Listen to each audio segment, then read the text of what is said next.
Robbimiz kalomida quyidagicha xitob qilgan: A'udhu billahi minash shaytonir rojim va zakkir fa inna zikra tanfa'ul mu'minin. Eslatgin, zero eslatma mu'minlarga manfaat yetkazar. Zoriyat surasi 51-oyat.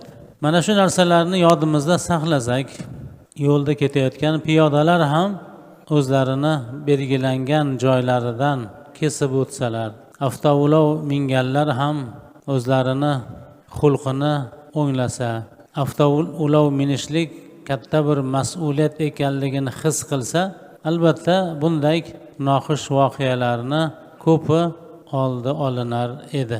Turli ulov va transport vositalari Alloh taoloni bizga bergan ne'matlari. Mana yuqoridagi oyatdan kelib chiqib, bir eslaydigan bo'lsak, har qanday transport vositasi Allohni bergan ne'mati, bizlarni uzoqimizni yaqin qilishlik uchun, hayotda yashab turishligimizni yengil bo'lishligi uchun Alloh taolo bularni bergan.